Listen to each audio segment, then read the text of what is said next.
a débuté il y a 2 ans maintenant. Il a pour vocation à reproduire autant que possible l'expérience vive des pilotes sur l'île de Man.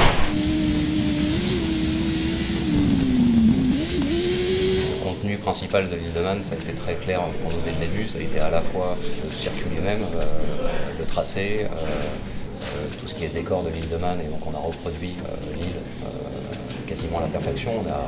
On est à 10 cm près par rapport à la réalité. Donc évidemment la reproduction du parcours lui-même a été un des gros enjeux.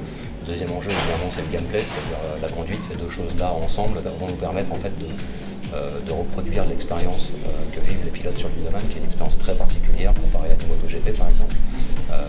Donc voilà, on est entre du réalisme pur et une interprétation jeu vidéo de ce qu'on veut faire ressortir en fait du TT.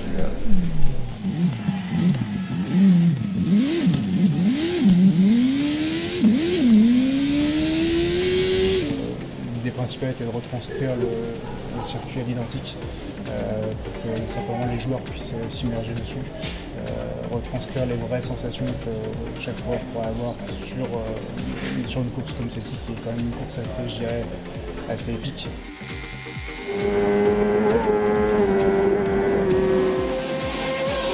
Là, on savait dès le départ qu'on devait en fait réussir technologiquement quelque chose qui n'avait pas ou très peu été fait jusque-là. Et donc effectivement afficher 60 km d'un parcours de manière fluide, c'est évidemment quelque chose qui ne se fait pas comme ça du jour au lendemain. Ça a été un des premiers points sur lesquels on a fait beaucoup de recherche et développement. On a les angles, les élévations, tout ce qui va être déformation de route aussi, beaucoup moins lissé qu'un circuit GP par exemple.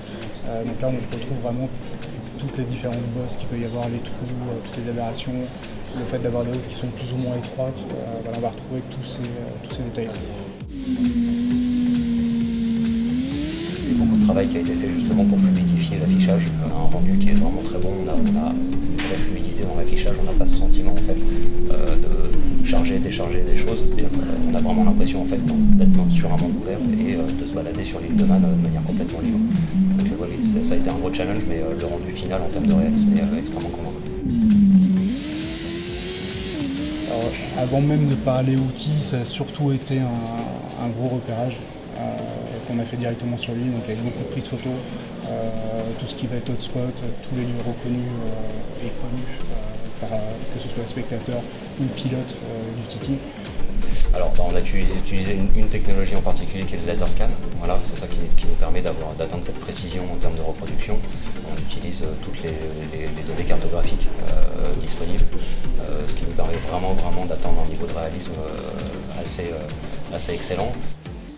Donc pour tout ce qui est donné en fait de tracé route, dans le principe, c'est l'utilisation d'un laser scan 3D qui fait un balayage en fait à 360 degrés de tout l'environnement et qui nous retranscrit ça en fait en nuage de points. Nous derrière ça en fait on va utiliser ces données-là pour recréer en fait de vraies mèches 3D pour retranscrire en fait tout le circuit. Il y a tout ce travail ensuite d'habillage qui est fait par les level builders, donc qui consiste à reproduire au-delà du tracé, à reproduire vraiment l'ambiance et les différents spots connus en fait sur l'île de Man. Ils nous ont envoyé effectivement tout ce qui était signalisation, ils nous ont bien repéré tout ce qui était justement panneaux, à quel moment il fallait les placer, à quel endroit. On a échangé beaucoup avec eux aussi pour tout ce qui était échange de coordonnées de personnes qui pourraient justement nous aider, donc que ce soit pilotes, organismes divers ou autres. Ils ont été un soutien pour cette partie-là. Oui, alors là c'est l'équipe de développement qui s'est chargée de ça, de réutiliser justement les données qu'on avait en laser scan, voire données satellites, de façon à retranscrire en fait ces lignes au mieux et aussi nous aider nous en tant que par rapport au pôle graphique pour aussi tout ce qui est déplacement, parce que là effectivement il y a 60 km donc ça devient assez compliqué de faire tout manuellement je dirais. Donc c'était une façon d'automatiser le process.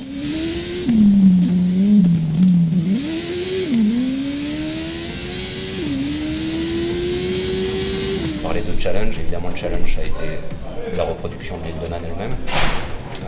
Mais évidemment l'autre challenge ça a été de travailler sur cette simulation du pilotage de moto. Voilà, c'est les deux éléments qui nous ont donné le plus de challenge depuis le début du projet.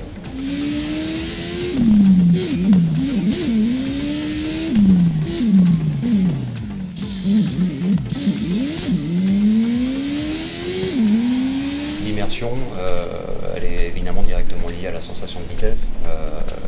La sensation de vitesse est quelque chose qu'on obtient par la combinaison de plusieurs éléments. Donc on a déjà parlé de la reproduction à l'identique de Lindemann. On passe régulièrement en fait en ville avec beaucoup d'éléments qui défilent. Donc déjà ça évidemment ça permet de créer cette sensation de vitesse, le comportement de la moto, le réglage de la caméra, le détail effectivement de chaque élément sur la piste, etc. Toutes ces choses-là mises ensemble, on a des sons en fait qui sont les sons propres des motos qui ont été enregistrés sur Lindemann. On a tendance un petit peu à oublier le son dans les jeux vidéo en général. Là c'est vrai que pour le réalisme, en particulier sur un jeu de moto, le son de chaque moteur est extrêmement important. On sait que ça contribue énormément aussi à la sensation de vitesse. Donc voilà, c'est tous ces éléments mis ensemble en fait qui fait qu'à la fin on arrive à obtenir cette sensation et cette immersion, en particulier en vue première personne.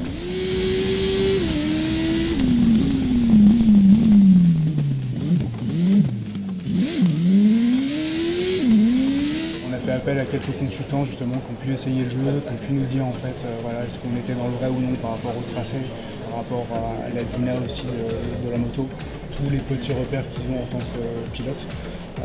Ça peut passer d'une petite cheminée qui repère au loin à peut-être une pierre qui est placée sur le côté. Voilà, ils ont plein de petits tips comme ça qui nous aident beaucoup pour le réalisme et pour essayer justement d'immerger au mieux le joueur. Sur Lindemann, tous les éléments visuels, pour que justement le joueur puisse se repérer un peu comme un vrai pilote de ce qu'il pourrait le faire sur Lindemann.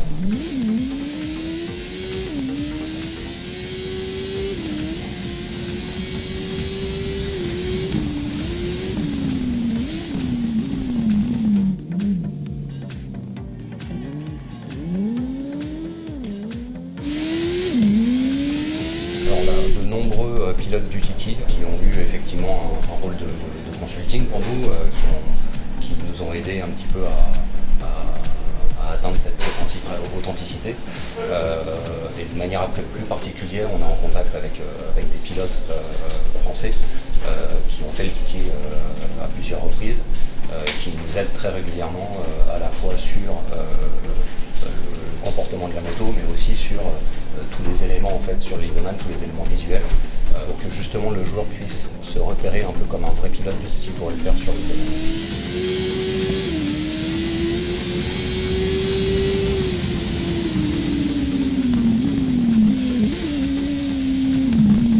Voilà, on a aussi cet objectif-là, c'est que ça devienne un peu une référence pour les pilotes, et en particulier pour les nouveaux pilotes, pour qu'ils puissent apprendre le tracé, qui est quand même un tracé de 60 km, donc évidemment, qui n'est pas praticable en règle générale, il est praticable que quelques semaines par an. Donc le jeu vidéo, finalement, devient un bon outil pour eux de préparation au TT.